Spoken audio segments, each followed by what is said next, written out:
ꯍꯥꯟꯅ ꯑꯩꯈꯣꯏꯒꯤ ꯃꯦꯗꯤꯌꯥꯒꯤ ꯏꯆꯤꯟ ꯏꯅꯥꯎ ꯈꯨꯗꯤꯡꯃꯛꯄꯨ ꯏꯀꯥꯏ ꯈꯨꯔꯨꯝꯖꯔꯤ ꯑꯩꯈꯣꯏ ꯍꯧꯖꯤꯛ ꯌꯥꯝꯅ ꯆꯔꯥꯡ ꯈꯣꯏꯔꯥꯡꯅꯕ ꯃꯇꯝ ꯍꯥꯏꯇꯥꯔꯦ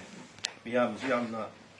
ꯀꯣꯀꯣꯃꯤꯅ ꯀꯔꯤ ꯐꯤꯔꯦꯞ ꯂꯧꯔꯛꯀꯗꯒꯦ ꯍꯥꯏꯕꯒꯤ ꯌꯥꯝ ꯆꯔꯥꯡꯅꯕ ꯃꯇꯝꯗꯅꯤ ꯑꯩꯈꯣꯏ ꯅꯍꯥꯟ ꯑꯦꯟꯗꯤꯒꯤ MLA ꯃꯌꯥꯝꯁꯤ ꯑꯩꯈꯣꯏꯒꯤ ꯐꯤꯔꯦꯞ ꯑꯃ ꯂꯧꯗ꯭ꯔꯒꯗꯤ ꯑꯩꯈꯣꯏ ꯑꯀꯟꯕ ꯀꯩꯅꯣ ꯆꯪꯁꯤꯜꯂꯒꯅꯤ ꯍꯥꯏꯕꯗꯒꯤ ꯃꯈꯣꯏꯅ ꯅꯨꯃꯤꯠ 8ꯅꯤ ꯑꯣꯏꯕ ꯃꯇꯝ ꯑꯃ ꯍꯥꯏꯕꯗꯤ ꯑꯄꯁꯄꯥ ꯂꯧꯊꯣꯛꯀꯅꯤ ꯑꯗꯒꯤ ꯑꯩꯈꯣꯏꯒꯤ ꯃꯥꯁ ꯑꯣꯄꯔꯦꯁꯟ ꯑꯃ ꯀꯨꯀꯤ ꯃꯤꯂꯤꯇꯦꯟ ꯒ꯭ꯔꯨꯞꯁꯤꯡꯒꯤ ꯃꯊꯛꯇ ꯅꯨꯃꯤꯠ 8ꯅꯤꯒꯤ ꯃꯅꯨꯡꯗ ꯆꯠꯊꯒꯅꯤ ꯑꯗꯒꯤ ꯑꯩꯈꯣꯏꯒꯤ ꯂꯩꯈꯤꯗꯕ ꯑꯩꯈꯣꯏꯒꯤ ꯅꯨꯄꯤ ꯑꯉꯥꯡꯁꯤꯡꯗꯨ ꯑꯗꯨꯁꯨ ꯅꯨꯃꯤꯠ 8ꯅꯤꯒꯤ ꯃꯅꯨꯡꯗ ꯃꯗꯨꯒꯤ ꯑꯩꯈꯣꯏꯗ ꯑꯣꯏꯔꯝꯕ ꯃꯌꯥꯝꯗꯨꯁꯨ ꯈꯪꯍꯟꯅꯕ ꯍꯣꯠꯅꯒꯅꯤ NIAꯗ ꯁꯤꯟꯅꯒꯅꯤ ꯍꯥꯏꯕꯅꯤ ꯂꯣꯏꯅꯅ ꯑꯩꯈꯣꯏ ꯉꯝꯗ꯭ꯔꯒꯗꯤ ꯑꯩꯈꯣꯏ ꯃꯅꯤꯄꯨꯔ ꯃꯤꯌꯥꯝꯒ ꯂꯣꯏꯅꯅ ꯃꯅꯤꯄꯨꯔ ꯃꯤꯌꯥꯝꯅ ꯄꯥꯝꯕ ꯊꯕꯛꯇꯨ ꯆꯪꯍꯟꯒꯅꯤꯅ ꯍꯥꯏꯕꯅꯤ ꯑꯗꯨꯅ ꯃꯈꯣꯏ ꯃꯗꯨ ꯊꯕꯛ ꯇꯧꯕꯒꯤ ꯈꯣꯡꯊꯣꯔꯛꯈ꯭ꯔꯦ ꯑꯗꯨꯅ ꯀꯣꯀꯣꯃꯤꯅ ꯑꯁꯤꯒꯨꯝꯂꯕ ꯑꯩꯈꯣꯏꯒꯤ ꯃꯅꯤꯄꯨꯔꯒꯤ ꯁꯥꯊꯤꯔꯕ ꯊꯧꯗꯣꯛ ꯋꯥꯊꯣꯛ ꯃꯤꯁꯤ ꯃꯤꯅꯥ ꯃꯅꯤꯄꯨꯔꯕꯨ ꯊꯨꯒꯥꯏꯅꯕꯒꯤ ꯑꯆꯧꯕ ꯈꯨꯖꯤꯟ ꯊꯧꯔꯥꯡ ꯑꯃ ꯏꯟꯗꯤꯌꯥ ꯒꯣꯔꯃꯦꯟꯅ ꯑꯩꯈꯣꯏ ꯃꯩꯇꯩꯁꯤꯡꯒꯤ ꯃꯊꯛꯇ ꯆꯠꯊꯔꯤꯕ ꯑꯩꯈꯣꯏꯒꯤ ꯄꯣꯛꯈꯤ ꯋꯥꯔ ꯑꯁꯤꯒꯤ ꯈ꯭ꯋꯥꯏꯗꯒꯤ ꯃꯔꯨꯑꯣꯏꯕ ꯂꯤꯗ ꯔꯣꯜ ꯂꯧꯋꯦꯅ ꯑꯩꯈꯣꯏ ꯃꯤꯌꯥꯝꯅ ꯂꯧꯅꯔꯤꯕ ꯑꯩꯈꯣꯏꯒꯤ union home minister Amit Shah ꯃꯥꯅ ꯃꯁꯤ ꯍꯥꯏꯔꯤꯕ ꯑꯩꯈꯣꯏꯒꯤ ꯄꯣꯛꯈꯤ ꯋꯥꯔ ꯑꯁꯤ ꯂꯣꯏꯗ꯭ꯔꯤ ꯐꯥꯎꯕ ꯃꯍꯥꯛ ꯑꯁꯤ ꯃꯅꯤꯄꯨꯔꯒꯤ ꯃꯤꯌꯥꯝꯅ ꯃꯥꯕꯨ ꯑꯩꯈꯣꯏꯒꯤ ꯕꯣꯏꯀꯣꯠ ꯇꯧꯕ ꯍꯥꯏꯅ ꯑꯩꯈꯣꯏꯒꯤ ꯀꯣꯀꯣꯃꯤꯒꯤ ꯃꯥꯏꯀꯩꯗꯒꯤ ꯃꯅꯤꯄꯨꯔ ꯃꯤꯌꯥꯝꯒ ꯂꯣꯏꯅꯅ ꯃꯍꯥꯛ ꯕꯣꯏꯀꯣꯠ ꯇꯧꯔꯦ ꯉꯁꯤꯗꯒꯤ ꯍꯧꯅ ꯑꯗꯒꯤ ꯑꯃꯅ ꯑꯩꯈꯣꯏꯒꯤ ꯍꯧꯖꯤꯛ ꯅꯨꯃꯤꯠ 8ꯅꯤ ꯃꯇꯝ ꯄꯤꯈ꯭ꯔꯕ ꯃꯇꯨꯡꯗ ꯑꯩꯈꯣꯏꯒꯤ MLA 13ꯅ ꯁꯍꯤ ꯇꯧꯕ ꯂꯣꯏꯅꯅ MLA 9ꯅ ꯑꯌꯥꯕ ꯄꯤꯕ 13 ꯂꯥꯛꯈꯤꯗꯕ ꯑꯗꯨꯒꯨꯝꯕ NDAꯒꯤ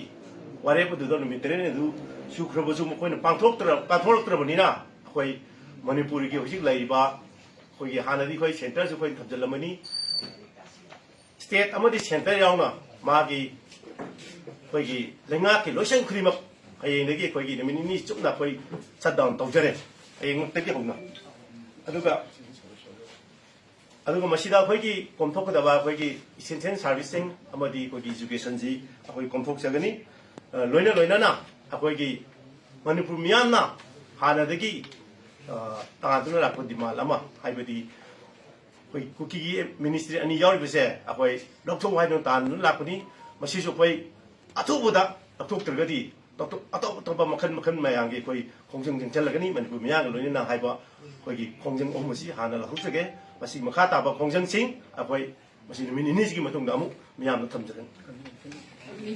ꯑꯗꯨꯒ ꯑꯃꯅ ꯑꯩꯈꯣꯏꯒꯤ ꯃꯅꯤꯄꯨꯔ ꯒꯣꯔꯃꯦꯟꯅ ꯃꯤꯌꯥꯝꯒ ꯆꯠꯃꯤꯟꯅꯅꯤ ꯍꯥꯏꯔꯕꯅꯤꯅ ꯃꯤꯌꯥꯝꯒ ꯆꯠꯃꯤꯟꯅꯕꯒꯤ ꯋꯥꯈꯜꯂꯣꯟ ꯄ꯭ꯔꯣꯁꯦꯁ ꯑꯩꯈꯣꯏꯅ ꯃꯤꯌꯥꯝꯗꯁꯨ ꯈꯪꯍꯟꯕ ꯊꯣꯛꯏ ꯍꯥꯏꯕ ꯋꯥꯐꯝꯁꯤꯡꯒ ꯊꯝꯖꯒꯦ ꯍꯥꯏꯕꯗꯤ ꯀꯟꯚꯦꯟꯁꯟꯗꯨ ꯃꯈꯣꯏꯅ ꯀꯧꯗꯣꯏꯔꯥ ꯀꯃꯥꯏꯅ ꯇꯧꯕꯅꯣ ꯍꯥꯏꯕꯗꯨꯁꯨ ꯊꯝꯖꯒꯦ मेडिकल उसका जमीन उसका दायित्व है रिक्स उसने लेना पड़ेगा जोशी साहब अभी चुपचाप नहीं रहना है 57 माउंटेन का आर्मी सब कुछ पता है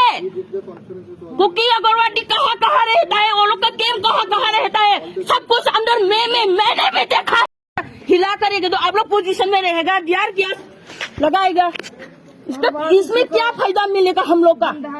यहाँ हम महिला भाई लोग से गुंडा करने के बावजूद उधर जाओ ऊपर कुकी एरिया में पंपिंग ऑपरेशन कर ले यहाँ इम्फाल में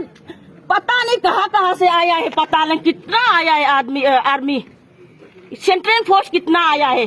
सब ऊपर जाओ कुकी के एरिया जाकर पंपिंग ऑपरेशन कर ले हिम्मत है तो कर दिखाओ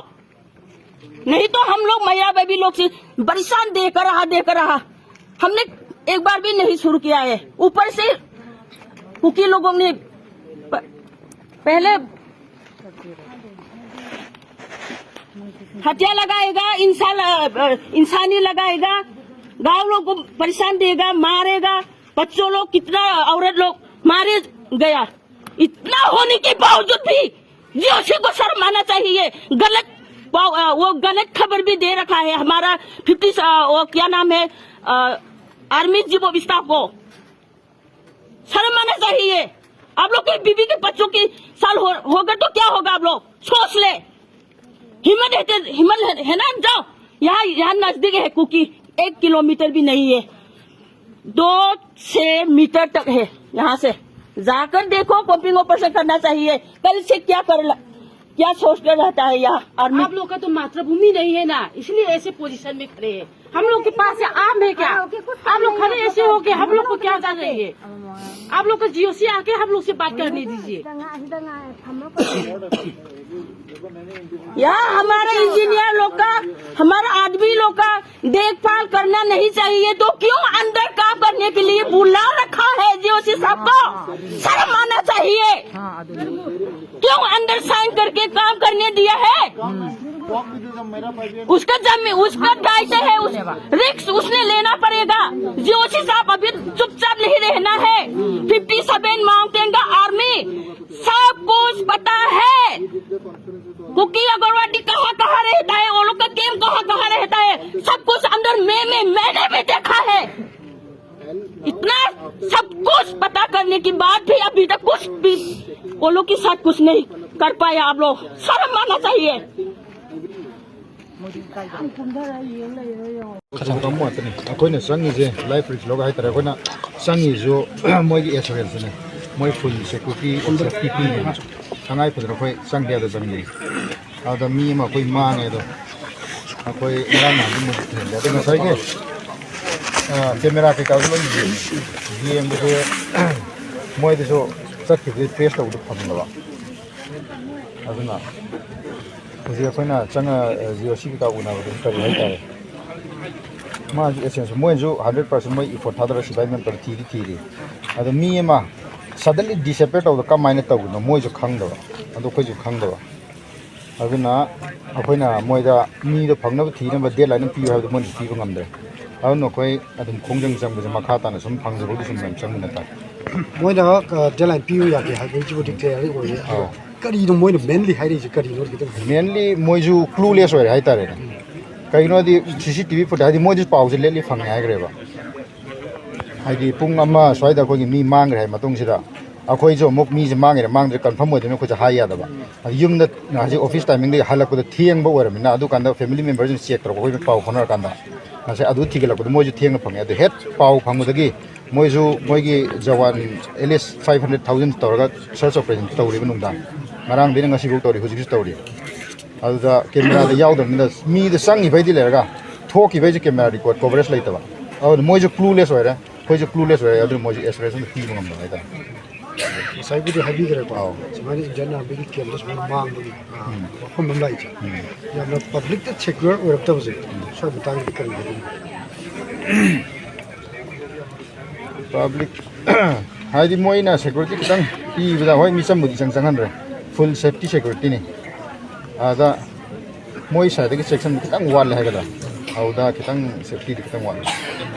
खाता ने करी खोंजंग हाई तारे खोई के मयाम पुल्ली अदि मुंग मनंग गिसु मुंगाई तम मातरिना अदि लान मतम gi kan nga sai ge